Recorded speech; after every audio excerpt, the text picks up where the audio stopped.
नमस्कार साथियों, मेरा नाम है महेंद्र दोगने और आप सभी मुझे एमडी मोटिवेशन के नाम से जानते हैं। गाना पर मैं शुरू करने जा रहा हूं सफलता की एक ऐसी सीरीज जो आपको जीवन में आगे बढ़ने के लिए मार्ग दिखाएगी। हम मिलेंगे प्रत्येक बुधवार और शुक्रवार को एक नए एपिसोड के साथ। तो चलिए आगे बढ़ते हैं और आज का हमारा टॉपिक है कर्मा। कई बार आपको अपनी जिंदगी में ऐसा लगता होगा कि मैं अपने काम को 100% दे रहा हूं, मैं वो सब कुछ कर रहा हूं जो मुझे करना चाहिए, लेकिन फिर भी वो रिजल्ट्स नहीं मिल पा रहे हैं जो आपको अपेक्षा रहती है। सब कुछ ठीक करने के बाद भी, अच्छा करने के बाद भी आप सफल नहीं हो पाते हो। जानना चाहेंगे कि इसका कारण क्या होता है? इसका सबसे महत्वपूर्ण कारण है आपका कर्म।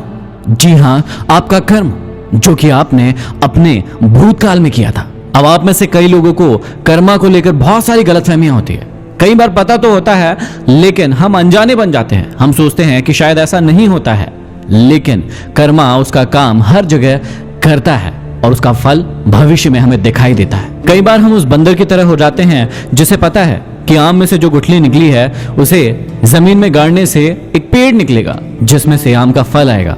उसने एक लड़के को देखा कि उसने आम खाकर गुठली फेंकी, उसने वो गुठली उठाई, उसे जमीन में गाड़ा और पेड़ पर जाकर बैठ गया और इंतजार करने लगा कि अब वहां से पेड़ निकलेगा, फल आएगा और मैं खाऊंगा।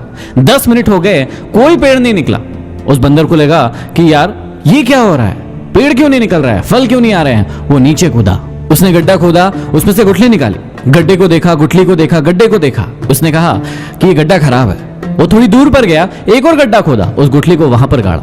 अब इस बार फिर से वो जाकर पेड़ पर बैठ गया और इंतजार करने लगा। सोचने लगा कि अब पेड़ आएगा, अब फल लगेंगे और अब मैं खाऊंगा। इस बार पूरे 20 मिनट इंतजार किया कि पेड़ निकलेगा, उसमें से फल आएंगे और मैं खाऊंगा, लेकिन ऐसा कुछ नहीं हुआ।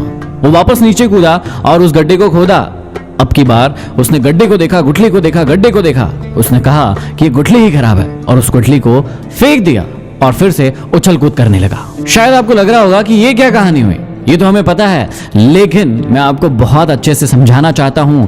आपको कहानी जरूर समझ में आ गई, पता जरूर है, लेकिन कहीं ना कहीं आप सभी भी अपनी जिंदगी में इसी चीज को फॉलो कर रहे हैं और उसी कारण आपको रिजल्ट्स नहीं मिल पा रहे हैं। इसे ही कहते हैं रूल ऑफ कर्मा। जी हां, जो कि पूर्णतः जुड़ा हुआ है समय के साथ। अब इस समय और कर्मा के बीच का जो लिंक है उसे समझने की कोशिश कीजिए।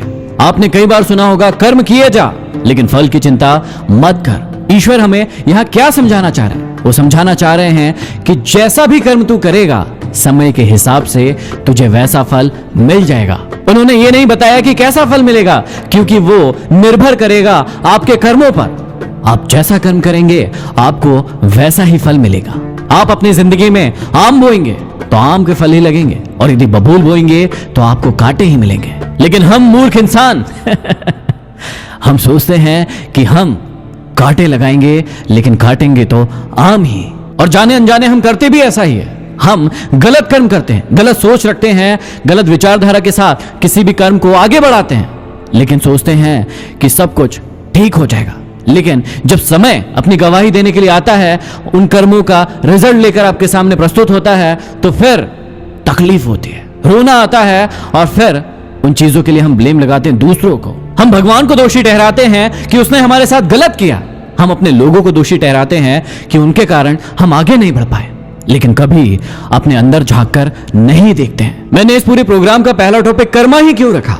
क्योंकि सबसे पहले आपको इस बात को समझने की जरूरत है कि आज के आपके कर्म की नींव ही आपके भविष्य के फल की आधारशिला है। और इस बात को सबसे पहले आपको समझना ही होगा। आपको इस बात को समझने की जरूरत है कि यदि दूसरों की गलतियों को ना निकालकर, खुद की गलतियों को निकालकर उन्हें सुधार कर आगे बढ़े तो जिंदगी में बहुत आगे जाएंगे।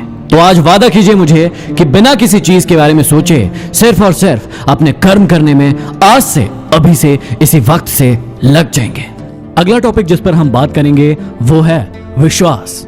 उससे पहले आप मुझे गाना पर फॉलो कर लीजिए ताकि आने वाला कोई भी एपिसोड आप मिस ना करें। धन्यवाद।